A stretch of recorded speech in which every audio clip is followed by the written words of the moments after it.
Convido para tratar do tema requisitos da petição inicial, excelentíssimo juiz Luiz Fernando Silva de Carvalho.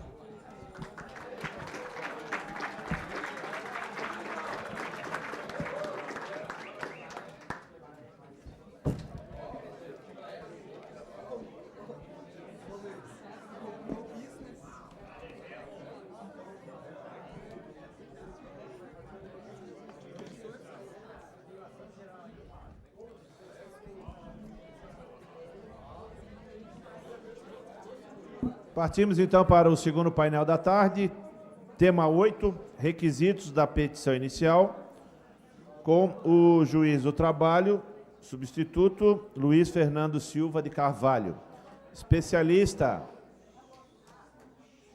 em Direito Constitucional do Trabalho pela Fundação Faculdade de Direito da Bahia, especialista em Direito do Trabalho e Processo de Trabalho pela Universidade Cândido Mendes, instrutor e coordenador da 2ª Região Socioeconômica do EJUDE 12, professor do curso de pós-graduação em Direito Material e processual do trabalho da Univale Amatra 12. Passo, então, a palavra para o Dr. Luiz Fernando.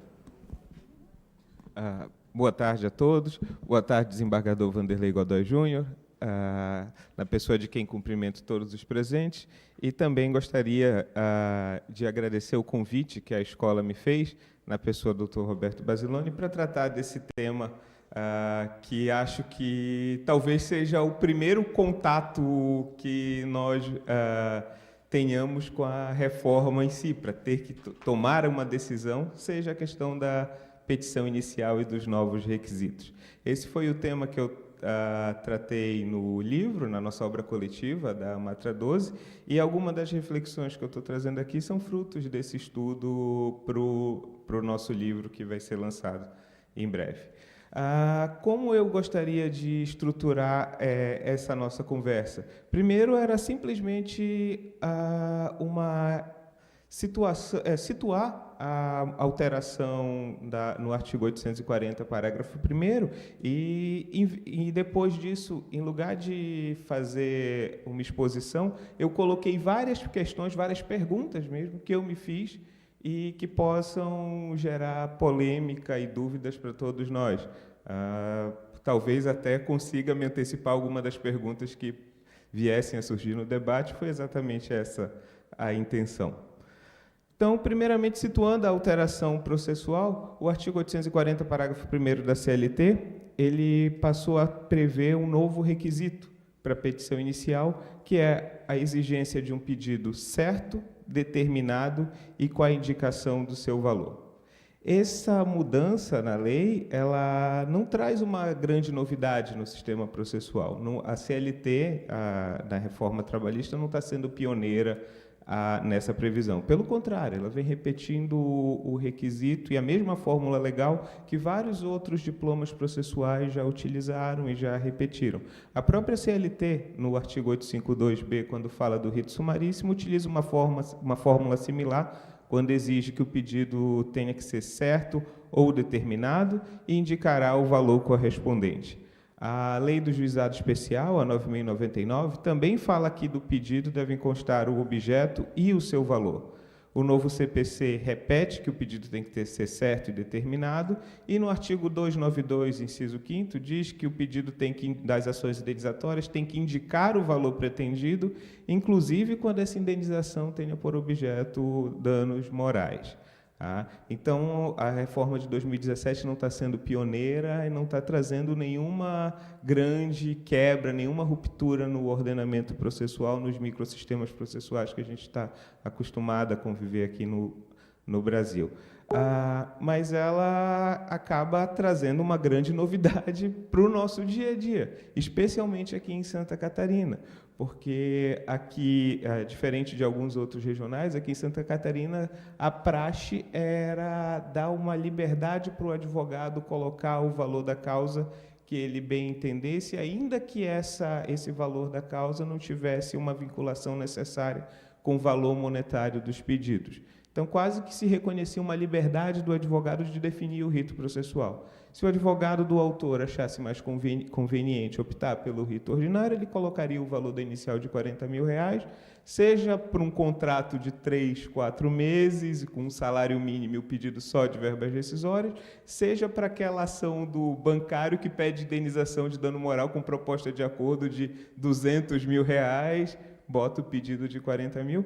Alguns juízes, mesmo aqui em Santa Catarina, é bem verdade, faziam a retificação do valor da causa, em alguns casos, inclusive, a alteração do rito processual, exigindo que a parte, se fosse o caso, apresentasse o valor de cada um dos pedidos em caso de mudança do rito ordinário para o sumaríssimo. Mas eram situações excepcionais, na verdade, que a gente via realmente aqui. Era quase que uma consagração do direito do autor de escolher o rito processual.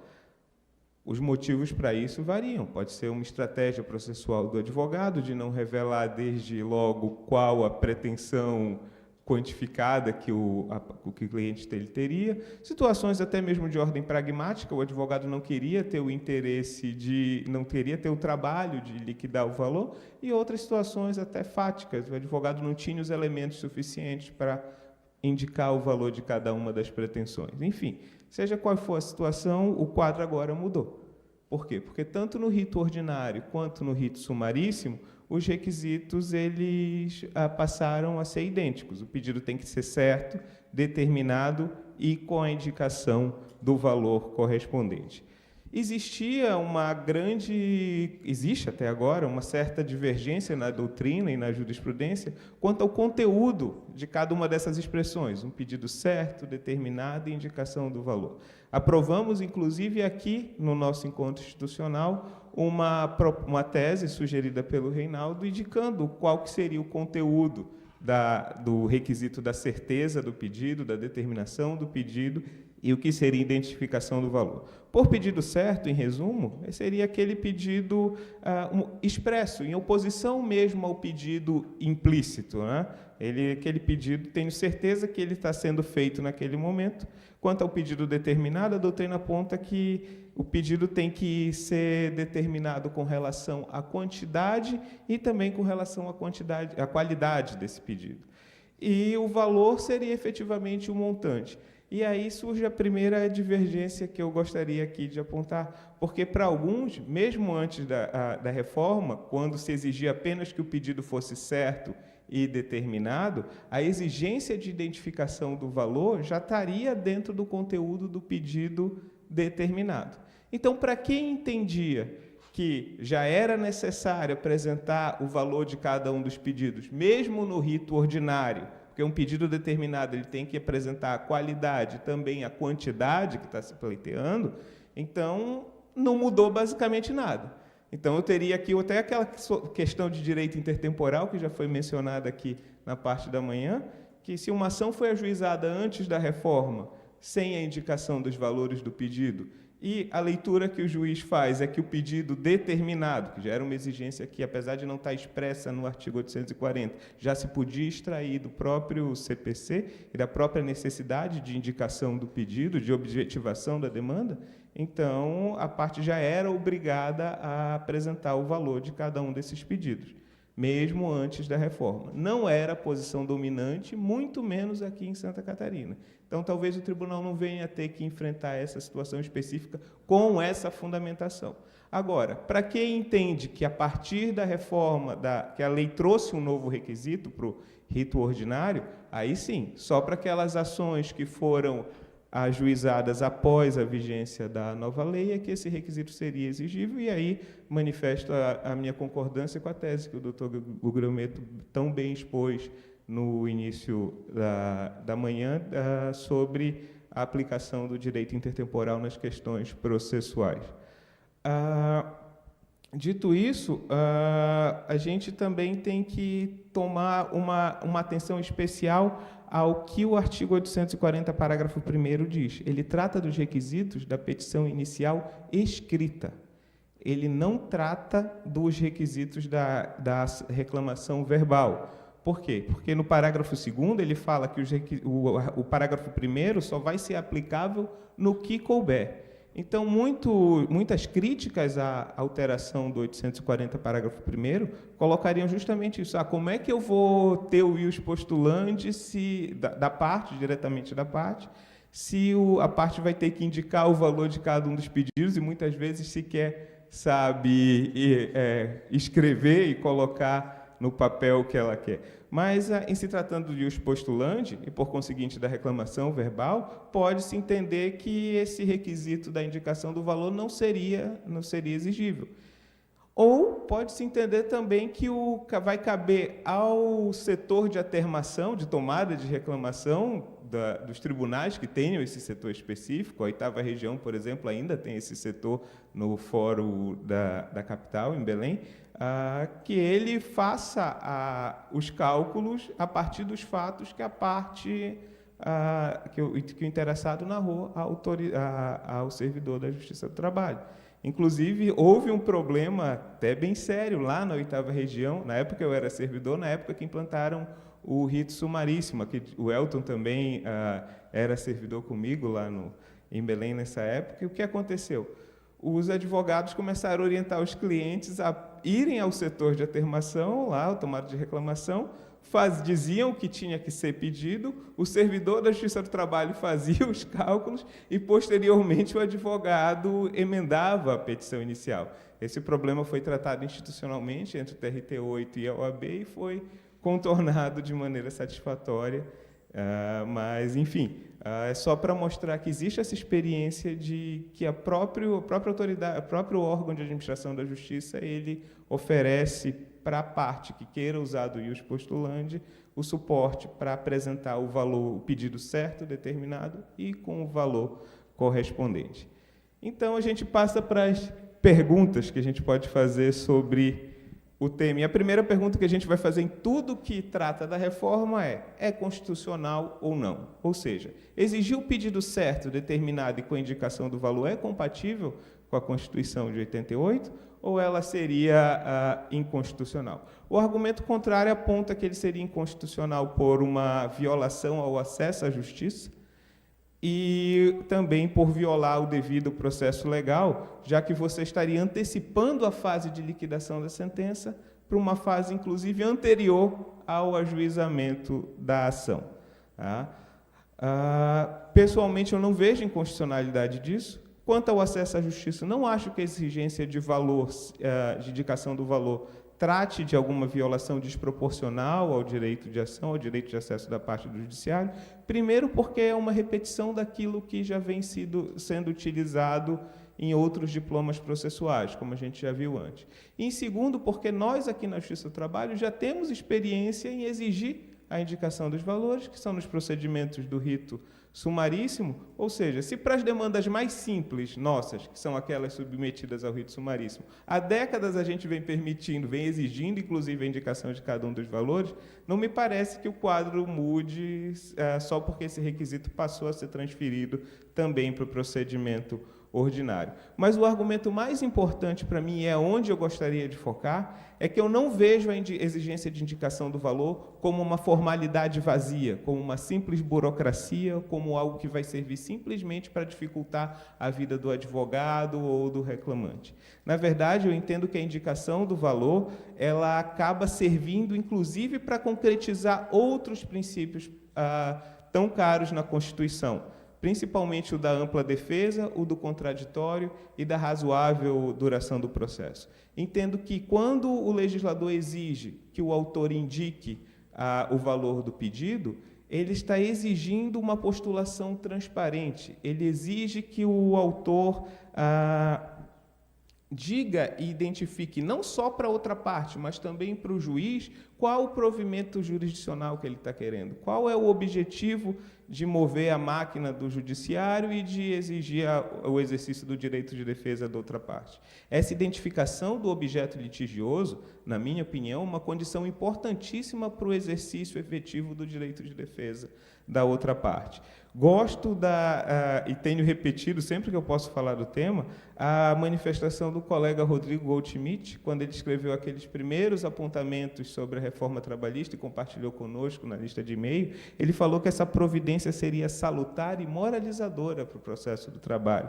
E eu realmente concordo com isso. Manuel Antônio Teixeira Filho também, ele diz que o legislador se utilizou de motivos de ordem ética e pragmática para passar a exigir a indicação do valor para todas as ações, inclusive para aquelas que estão sujeitas ao rito ordinário, não mais para aquelas que estão no rito sumaríssimo. Então, nessa ideia de ponderação de valores constitucionais, de princípios até, eu entendo que a constitucionalidade, que a inovação processual, ela é constitucional e ela não só por não violar o direito ao acesso à justiça e ao devido processo legal, mas principalmente por ela ter uma finalidade específica na concretização de outros princípios. Também não vejo como uma simples antecipação da fase de liquidação de sentença. Ninguém está aqui exigindo que o autor já diga qual o valor da futura sentença. Não, é uma simples identificação daquilo que ele acha que tem direito, daquela postulação, daquele bem da vida que o levou a movimentar o Poder Judiciário. Então, não está antecipando a fase de liquidação de sentença, pelo contrário, só está exigindo que o pedido seja identificável pelo juiz e pela outra parte.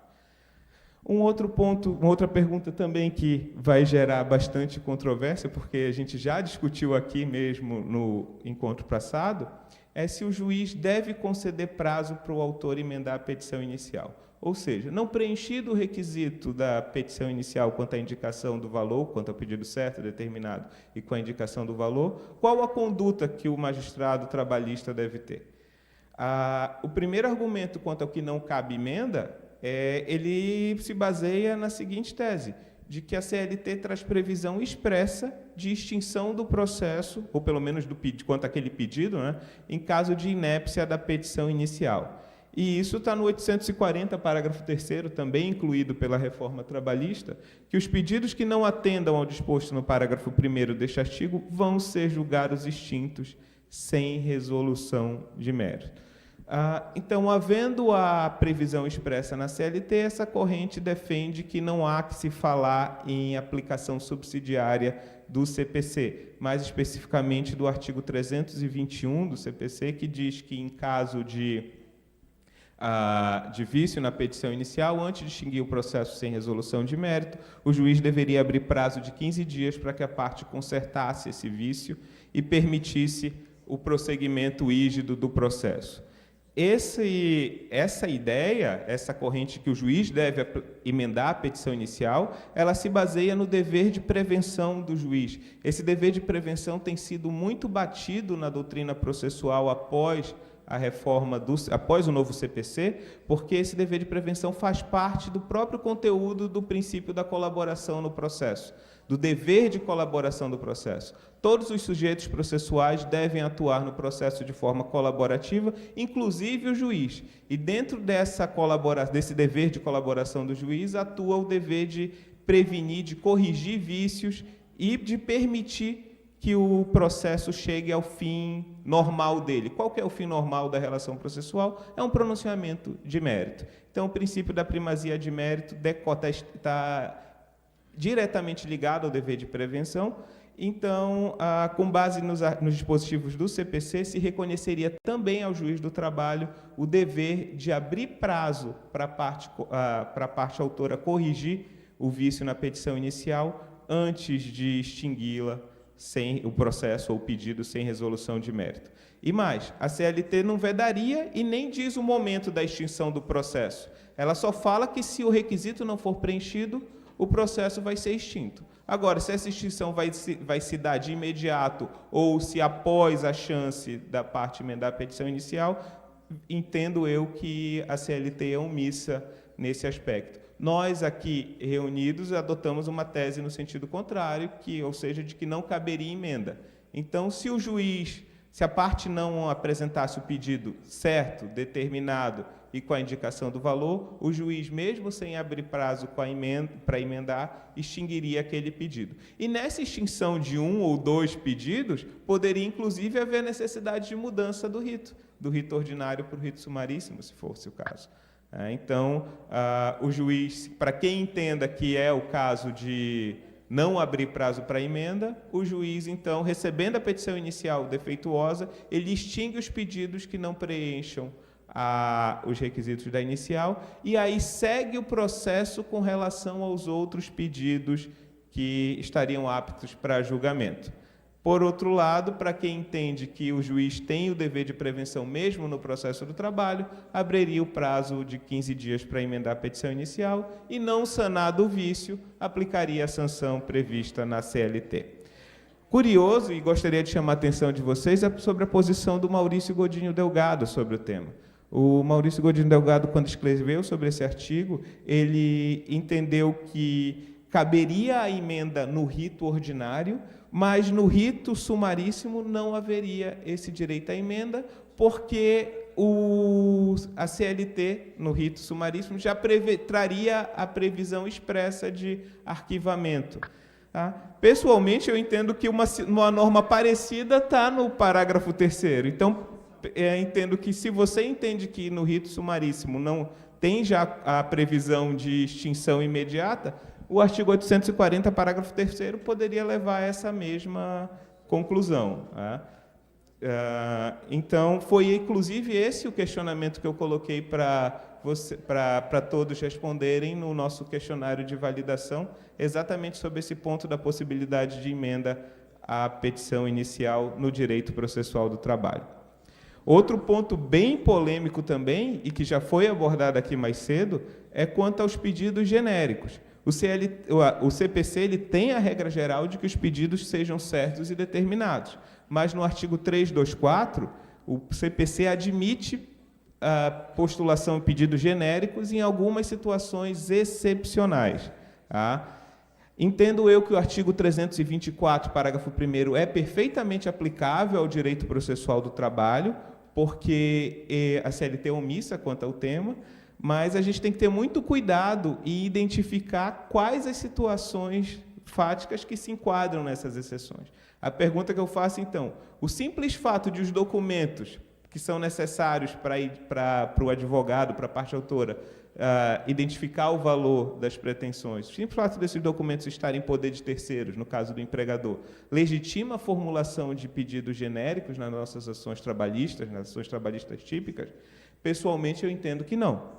Tá? Entendo que, quando a CPC fala no inciso 3º, quando a determinação do objeto ou do valor da condenação depender de ato que deva ser praticado pelo réu, ele está se colocando numa condição futura, como, por exemplo, a multa do artigo 467.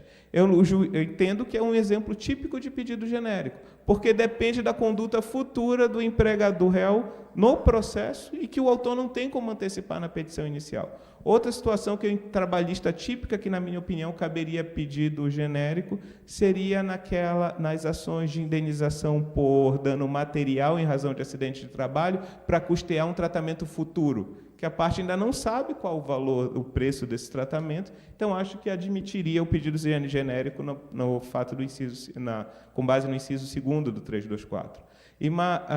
E também entendo que o ordenamento jurídico ele dá meios para que o autor formule pedidos determinados, mesmo quando os documentos estiverem em poder do empregador. E são basicamente 3 meios que eu consigo imaginar para que o empregador obtenha os elementos, para que o empregado obtenha os elementos necessários para indicar o valor do pedido. O primeiro deles, e para mim o mais útil, seria a obtenção desses documentos pela via extrajudicial. O advogado do autor entraria em contato com o empregador ou com o setor jurídico do empregador e solicitaria esses documentos. Esse procedimento tem algumas vantagens que são bem claras, na minha opinião.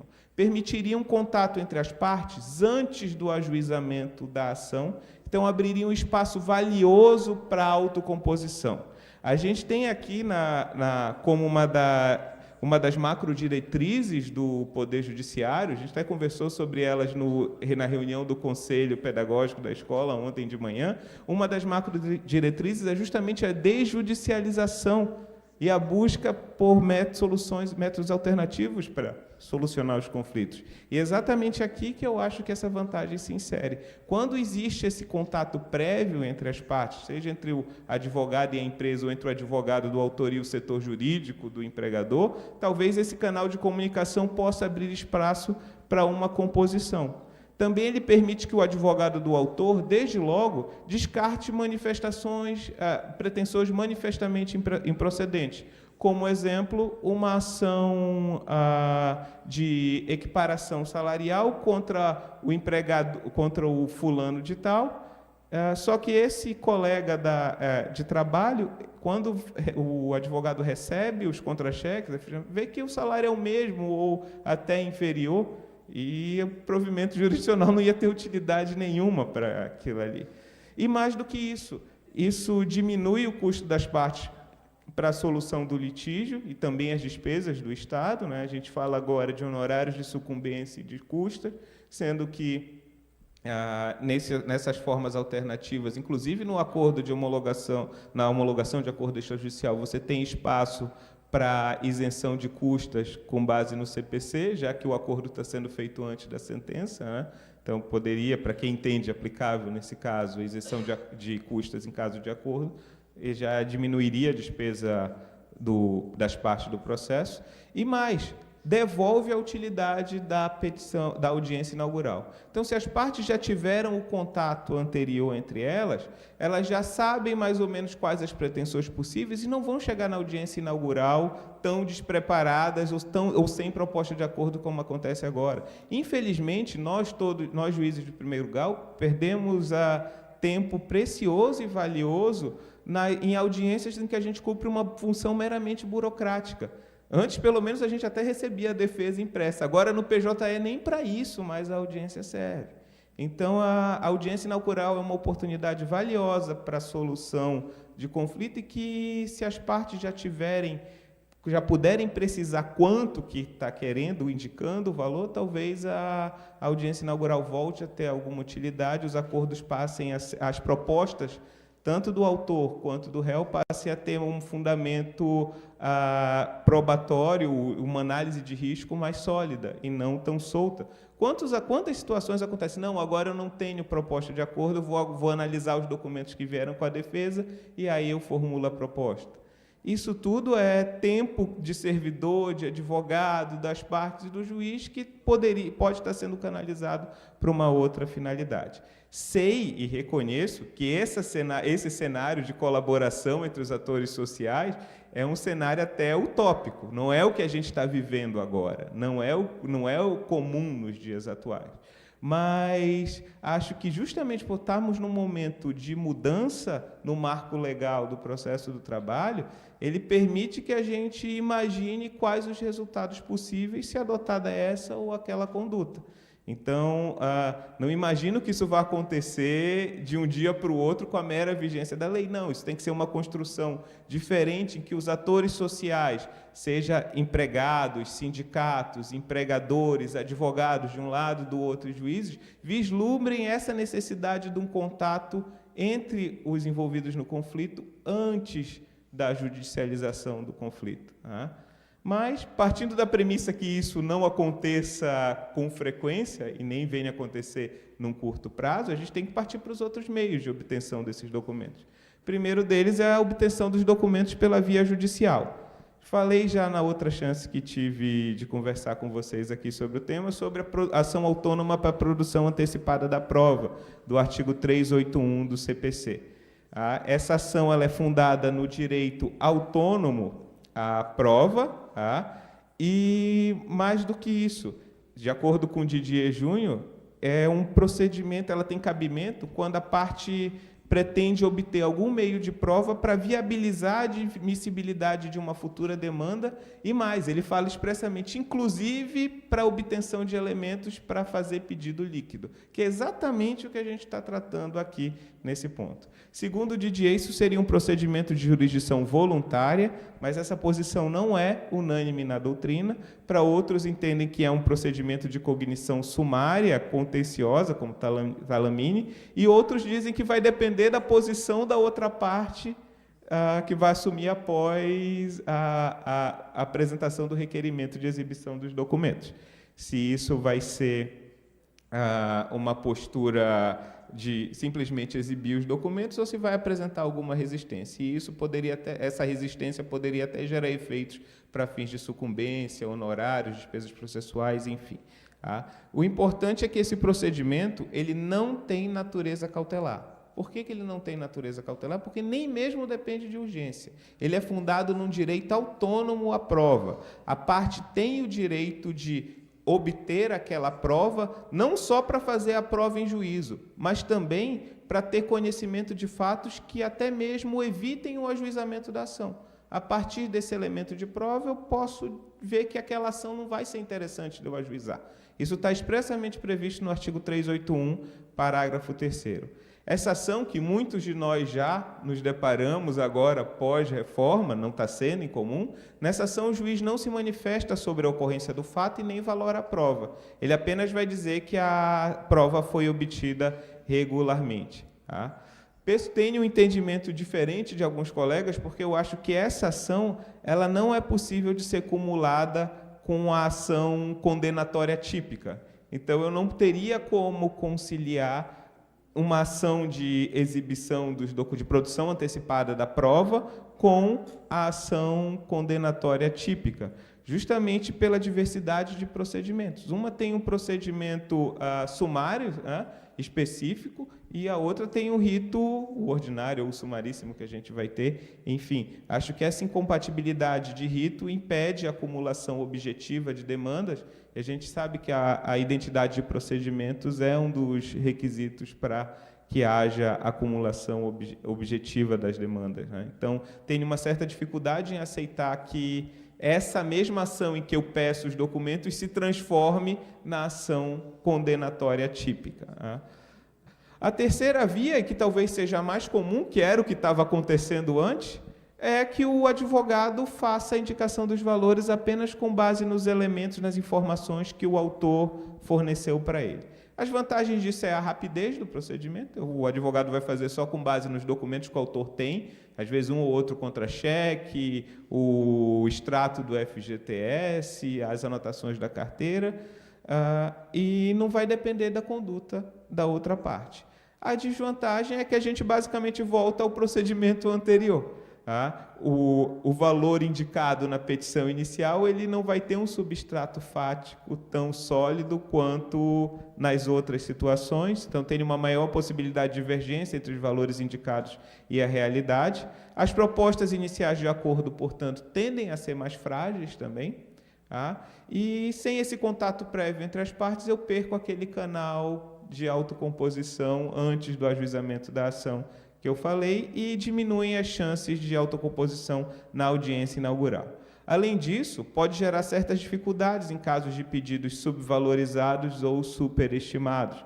Então, um pedido subvalorizado pode limitar o valor da condenação para quem entende que esse, é o meu entendimento, que o valor do pedido limita o quanto da condenação. Não é, ao que parece, a posição do Maurício Godinho Delgado, que fala que seriam valores meramente estimativos, mas é a posição do Manuel Antônio Teixeira Filho, que fala expressamente que os valores têm que ser exatos, o que a parte entende como devidos.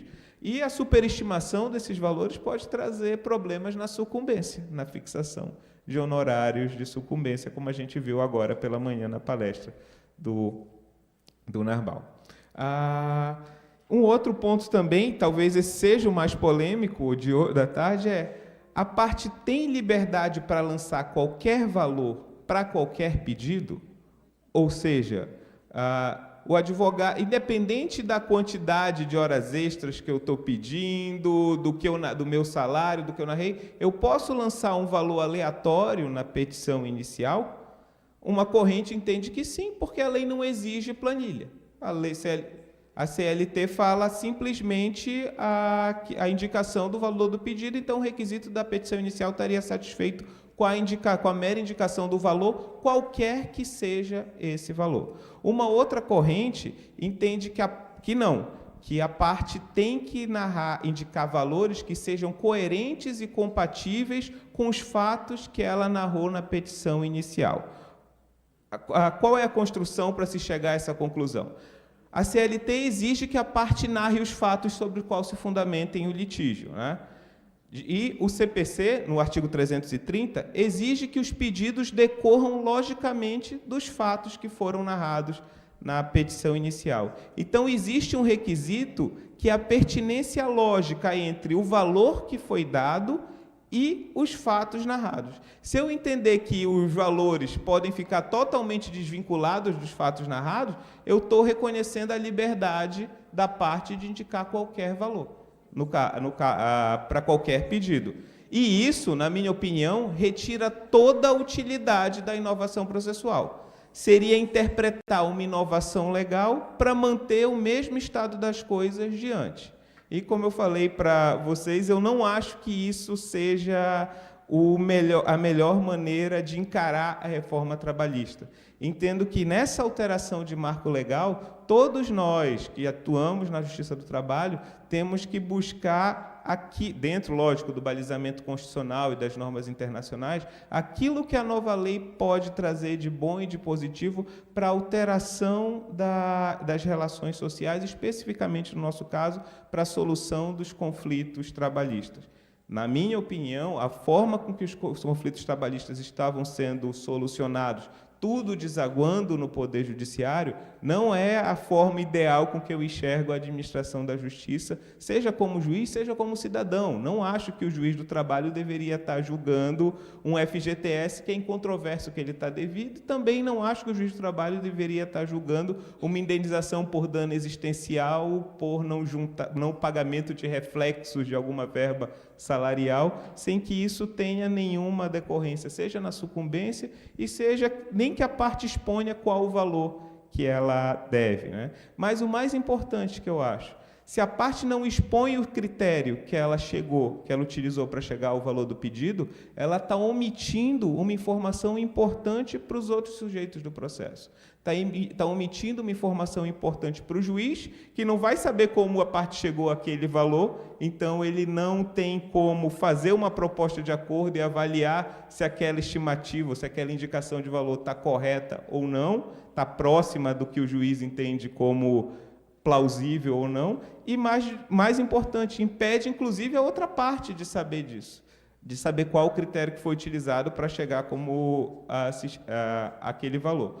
Qual que é o meio ideal para eu demonstrar a relação lógica entre o fato que eu narrei na petição inicial, ou seja, narrei que eu fiz 8 horas extras e dei o valor de R$5.000. Qual é para aquele pedido? Qual é o mecanismo ideal? Apresentação de uma planilha de cálculo, que é expondo a quantidade de hora extra, o índice que está sendo utilizado, a base de cálculo, enfim. Os fatos, essa relação lógica, o meio ideal é uma planilha de cálculo. Agora, não é o único meio possível. Entendo, inclusive, em certos casos, e já admiti petições iniciais após a reforma lá em São Bento com esse entendimento, em que o advogado disse, eu fiz o cálculo do FGTS devido, utilizando o salário X, vezes tantos meses, vezes 8%, vezes a multa de 40%.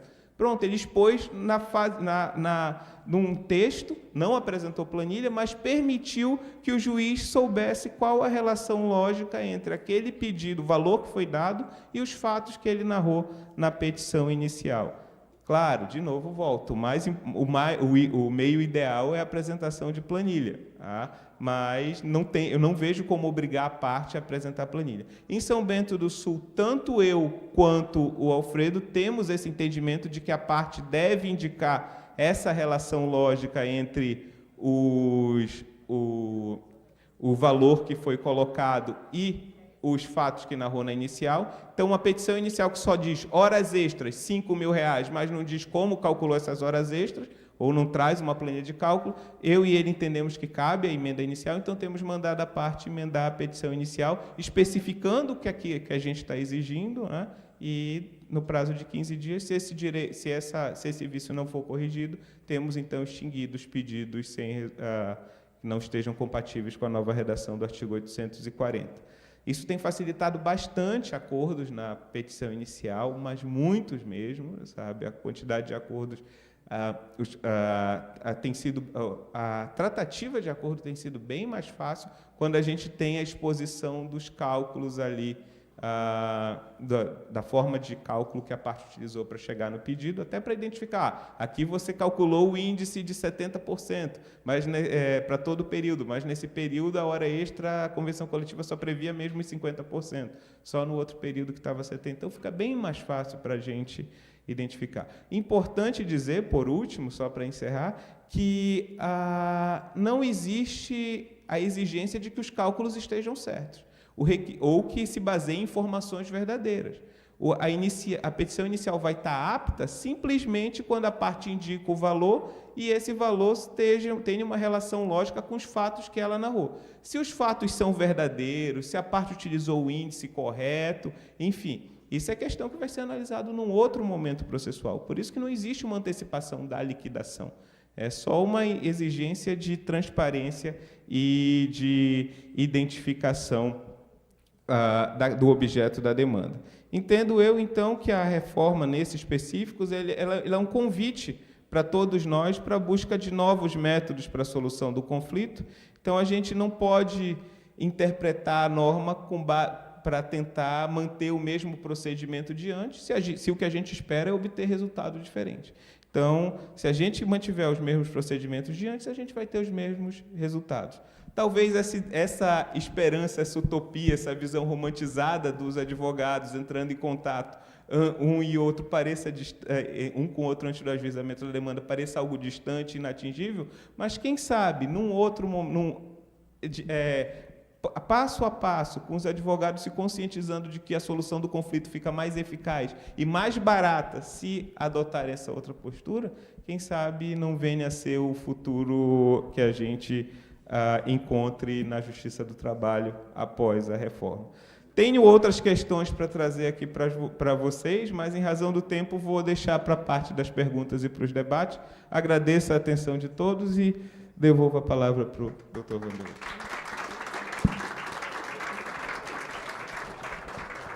Agradeço, doutor Luiz Fernando, parabéns pela excelente explanação. As perguntas, então, agora...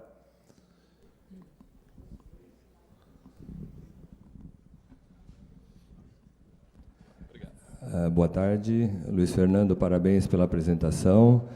Nós, em Jaraguá, adotamos esse procedimento logo no início, demos a entender aos advogados que deveriam fazer isso, primeiro requerer os documentos na empresa e, se não apresentado, que entrasse com pedido de exibição de documentos, e eles começaram a fazer desta forma. Só eu gostaria de saber a tua posição acerca da aplicação do caput do 400 para o PAP. Em relação às combinações do parágrafo único do 400, eu acho plenamente possível. Só em relação ao caput do 400, me parece que poderia, no ajuizamento da ação, ele já querer que presuma verdadeiro, já que a empresa não apresentou os documentos. Então, qual seria o teu entendimento em relação ao caput do 400?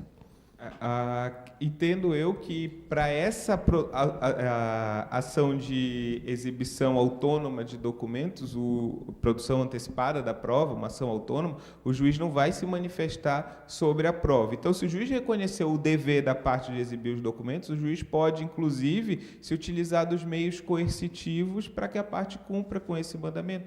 Uma busca e apreensão na empresa, inclusive, cominação de multa em caso de não apresentação, enfim. Tenho um pouco de dificuldade de aceitar a presunção de veracidade nessa fase de ação autônoma, justamente por identificar que esse artigo 400 ele se destina à exibição incidental ali como meio autônomo de produção de prova. E partindo da premissa de que o procedimento é um procedimento de jurisdição voluntária e que, em nenhuma das hipóteses, o juiz vai se manifestar sobre o efeito, sobre a validade ou não da prova, talvez, acredito que, antes de buscar essa saída da presunção de veracidade, o juiz pode utilizar dos meios coercitivos para isso. Como falei antes, não vejo essa demanda como uma demanda cautelar. Acho que esse entendimento do 400, ele até poderia funcionar para quem visse isso como uma cautelar antecedente, né? Mas, como falei para vocês, eu não considero mais que a ação de produção antecipada de provas tem essa natureza cautelar. Então, entendo que caberia ao juiz utilizar dessas outras medidas coercitivas para que a prova realmente venha ao processo e cumpra ao conhecimento do interessado e cumpra a finalidade a que se propõe. Doutor Luiz Fernando, parabéns pela explanação, pela palestra. Eu concordo também que o valor tem que guardar certa correspondência, tem que explicar o mínimo, ainda que não necessite liquidar, mas tem que explicar, tem que indicar o porquê que chegou nesse valor. Agora, com relação a essa necessidade de solicitar uma exibição prévia de documentos e tal, eu queria levantar duas questõezinhas contigo para saber a tua opinião, sempre bastante balizada. Uma é que a Constituição pressupõe que o procedimento seja o mais rápido, o mais célere, o mais efetivo, há um princípio da curta duração do processo. Ao eu ficar pedindo processo anterior, né, de exibição de documentos, ao invés de, nessas circunstâncias que dependem de documentos, só aceitar o pedido genérico, eu não estarei tumultuando mais a obtenção da justiça, ou seja, tornando um pedido que seria mais simples, mais rápido, mais célere, em algo mais demorado, violando aí um princípio constitucional. E posso só te responder essa primeiro antes de vir a segunda? Não, mas é junto, é o mesmo tema. E se ainda mantida a questão da solicitação prévia de documentos, eu me deparei com um caso lá e queria dar tua opinião. O sindicato chegou e falou assim, eu quero que a empresa apresente todos os recibos de pagamento, todos os contratos de trabalho de todos os vendedores de todos os tempos, dos últimos 5 anos, porque eu quero apurar se tem eventual diferença salarial. Com relação à primeira pergunta, como eu falei antes, eu não acho que a exibição judicial dos documentos seja o meio ideal. A melhor forma, na minha opinião, é a extrajudicial. E aí, para isso, as partes vão ter que perceber que a via judicial é, primeiro, para o autor que não queira ter o trabalho de buscar para o outro lado, alguns vão de pedir previamente esses documentos, extrajudicialmente, pode até esbarrar numa questão de ausência de interesse de agir para o pedido de exibição judicial logo de cara, para quem entende nesse ponto. E, por outro lado, vai ficar mais caro para ele. E para o réu que não queira exibir esse documento, também vai ficar mais caro para ele por correr o risco de eventual resistência ser interpretada como uma transformação de um procedimento para um procedimento contencioso, com ônus de sucumbência, com despesa. Mas, de toda forma, acho que tanto numa situação como na outra, os benefícios que a indicação do valor do pedido trazem, os benefícios que eles trazem para a solução rápida e eficaz do conflito, eles são maiores do que eventual perda de tempo para a obtenção desses dados. Mais do que isso, os benefícios de transparência, de seriedade e de efetivo exercício do exercício de defesa do outro lado, da parte contrária, com pedidos certos e determinados, acho que eles justificariam até um preciosismo, para quem entende nesse sentido, essa busca por dados mais concretos para a indicação dos valores. E se a parte entender que não vale a pena, eu utilizo o meio, a terceira possibilidade que eu coloquei, que é de ajuizar a ação mais rapidamente, só com base nos fatos que o autor considera verdadeiro. E aí ele assume os riscos quanto à estimativa equivocada desses valores. De uma forma ou de outra, não consigo enxergar a autorização do pedido genérico único exclusivamente por isso. Quanto ao caso do sindicato que ele pediu, entendo que mesmo no procedimento de jurisdição voluntária, a parte deve indicar qual que é a finalidade da prova que ela está se pretendendo. No teu caso, ela disse, eu quero para apurar informações, diferenças salariais. O sindicato, ele constitucionalmente tem legitimação para defender os interesses da categoria. Quem é que vai pagar essa despesa de exibição? O interessado no procedimento. O sindicato pagaria as despesas, e não só de eventual xerox, de fotocópia. Acho que poderia, inclusive, ter que ressarcir a despesa de pessoal da empresa para colocar isso. E o juiz pode exigir, inclusive, que isso seja feito, se assim a empresa colocar, para eu fazer isso, eu vou ter que demorar 3 dias com o empregado, vai me custar isso daqui. Deposita esse caso. Não acho que seja uma despesa que tenha que ficar com a empresa. Cabe ao interessado, na postulação, arcar com as despesas que vai causar para outra parte em razão desse procedimento de jurisdição voluntária. Então, entendo que talvez seja uma saída possível, se houver esse pedido da outra parte, né? Parabéns, Luiz. Tenho uma pergunta e uma ideia de debater com você. A primeira é a pergunta. Você compreende que a produção antecipada de prova interrompe a prescrição? A reforma trabalhista estabeleceu que a única modalidade de interrupção da prescrição é a propositura de ação. Há um debate sobre a constitucionalidade disso à luz do 202 do Código Civil, que traz vários outros elementos e meios de interrupção da prescrição. A pergunta primeira, se interrompe ou não, e agora a provocação. Eu queria dizer para você que, não obstante tudo que se disse aí, eu discordo quanto à consequência da produção antecipada de prova. Na minha visão, o legislador processual pretendeu aproximar-se nesse aspecto do que ocorre no processo dos Estados Unidos, por exemplo, em que a fase de instrução precede a fase postulatória. No processo americano, na grande maioria, pelo menos, dos estados, a fase de instrução ela é precedente à fase postulatória. Os advogados, então, fazem toda a investigação e, ao final, eles decidem, opa, eu tenho um case, vamos propor ação. E aí, repetem a prova em juízo, ou não, quando tem uma prova documental pré-constituída. Eventualmente, inclusive, levam ao juiz os depoimentos das testemunhas que eles já colheram nos seus próprios escritórios, com gravações, e o juiz não ouve novamente essas testemunhas. Pura e simplesmente vê o que eles falaram ali e, a partir daquilo, julga.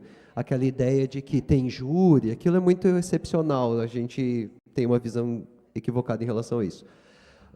Mas o que eu queria dizer é o seguinte, então, diante disso, me parece que o que o legislador processual brasileiro quis fazer foi o seguinte, um recorte de uma possível e eventual futura ação de jurisdição contenciosa, antecipada no momento por uma ação própria, concordo com você nesse aspecto, que permita que se proceda à produção da prova que se faria na ação contenciosa futura em um momento precedente. E por que fazer isso? Eventualmente para evitar a propositura da ação ou para permitir a conciliação.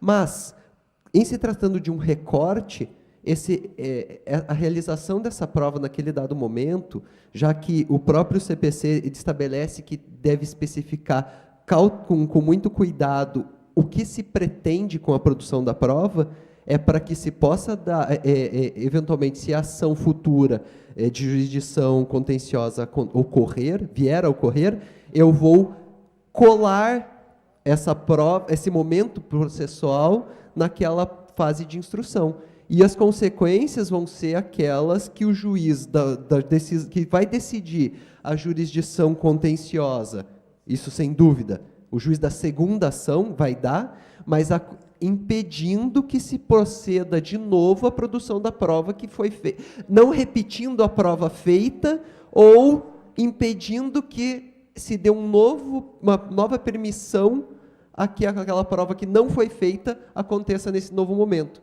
Para ficar mais claro, exemplifico.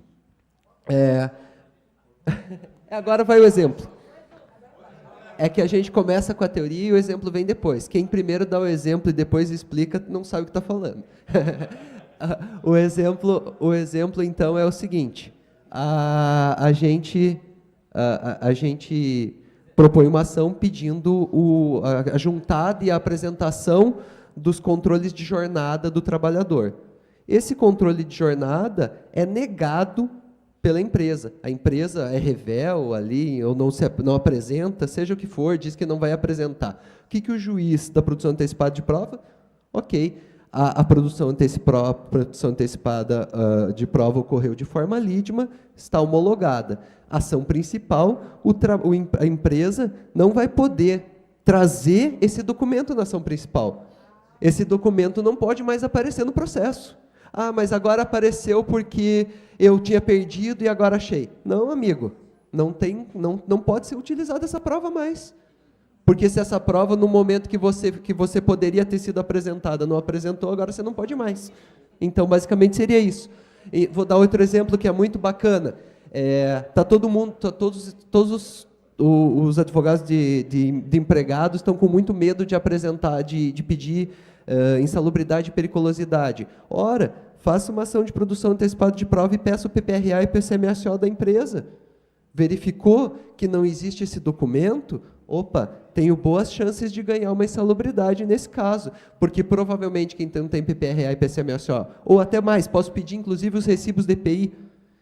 Se eu não tenho esses documentos, não vou poder apresentar no processo depois. Não vou poder mostrar para o perito da insalubridade no processo. Está aqui os meus recibos de EPI. Não, amigo, você tinha que ter me mostrado antes.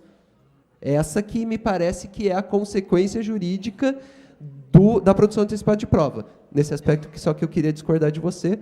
Eu sei que eu posso fazer isso em público, porque a gente é amigo acima disso. Obrigado.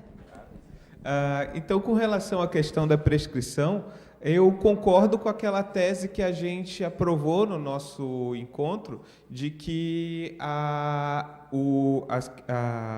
continuam sendo aplicáveis as outras causas interruptivas à prescrição. Então, eu entendo que se puder identificar claramente nessa ação autônoma qual que é a pretensão de direito material que é objeto daquela conduta probatória, e por ter natureza de ação também, você teria o prazo prescricional interrompido. A minha preocupação é que, em certas situações, essa pretensão de direito material que venha a ser resguardada pela prova não fique tão clara. E aí isso pode gerar dificuldade de saber qual realmente a pretensão que teve o prazo interrompido. Então, esse que é o cuidado que eu acho que a gente vai ter. E com relação aos efeitos da não exibição dos documentos, que já foi falado pelo Zardo, né? E acho que a tua colocação foi bem didática e bem fundamentada. E acho que esse teu entendimento, inclusive, ele tem um grande mérito de potencializar a utilização daquele contato pré-processual, daquele canal de comunicação pré-processual. Então, entendo que, vindo a ser a posição dominante, talvez os benefícios venham a ser até maiores do que a posição que eu estou defendendo agora.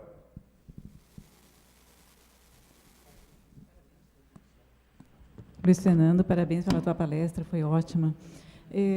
Eu já tive a oportunidade de falar antes que eu gosto muito da medicina preventiva, da odontologia preventiva, como essas outras áreas conseguiram se desenvolver para o lado preventivo, e a gente ainda fica tentando resolver o problema depois e não desenvolve meios preventivos. Nesse ponto, também aquela história do avião. Inventaram o avião para transporte, acabaram usando para jogar bomba. Depende de como a gente vai usar. Então, tem o modo certo de usar para tentar prevenir uma lide. Para o advogado também pode ser ótimo. Se ele conseguir ver antes se realmente tem horas extras ou não para cobrar, ele vai evitar de trabalhar no processo inteiro para depois, no fim, perder aquele trabalho todo perdido para ele e para o cliente dele com sucumbência. Então, pode-se evitar muitos problemas. Agora, também pode-se criar muitos, como no exemplo que o Lúcio mencionou, né, de pedir documentos para tentar gerar novas leads. Depende de como vai ser usado isso. E isso é que a gente vai ter que ir equilibrando depois no andar da carruagem. Eu acho que esse ponto é bem realmente o cerne, talvez, até daquilo que eu tenha tentado passar. É como a gente vai encarar aquilo que mudou. Pode ser uma grande oportunidade de mudança e como também pode gerar prejuízos até para inibir quem tem um direito legítimo de ajuizar a ação. O que para mim fica claro é que a postura e as habilidades, as valências do advogado, principalmente do autor, de reclamante, essas valências elas passam a ser outras após a reforma. Exige-se do advogado agora outro tipo de aptidão, não só técnica, não só de conhecimento jurídico, mas principalmente de avaliação da viabilidade de uma demanda e da identificação de outros meios mais viáveis, mais eficazes para a solução do conflito. Acho que talvez essa seja a grande marca da mudança da reforma, e era a mensagem que eu estava tentando passar com o que eu falei. A última pergunta. Luiz, eu tinha uma pergunta que o Daniel acabou abordando e já comentaram a respeito. Eu aproveito, então, para fazer uma homenagem à Janice, que está muito envergonhada de fazer a pergunta. Ele me pediu que mantivesse segredo disso e que fizesse a pergunta, enfim.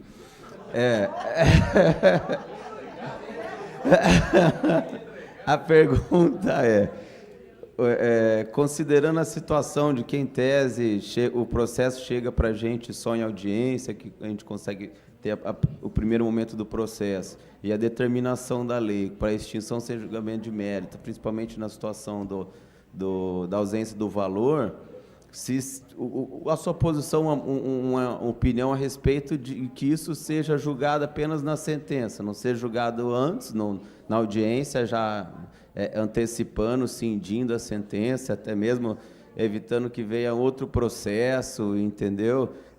Pressupondo justamente que não haja essa triagem. É óbvio que se tiver a triagem, você já faz e faça isso só na sentença. O que você comenta a respeito disso? Eu, pessoal, tenho entendido que, como a gente tem procedido em São Bento, estamos fazendo essa triagem na secretaria antes de incluir o processo em pauta.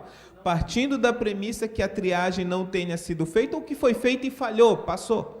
Foi para a audiência e eu detectei na audiência.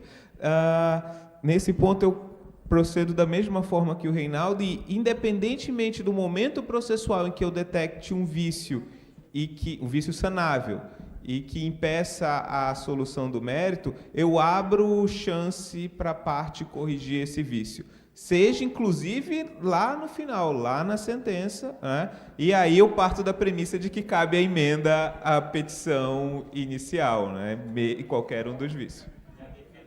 E a defesa também. No momento que você altera os termos da postulação, você tem que abrir a oportunidade não só para que o réu complemente a defesa, mas inclusive para que sejam produzidas novas provas sobre aquele ponto específico.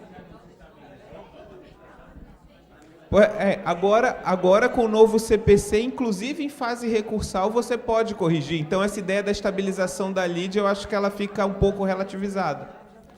Muito obrigado, doutor Luiz Fernando. Entrego o certificado, devolvendo, então, a palavra para o mestre de cerimônia.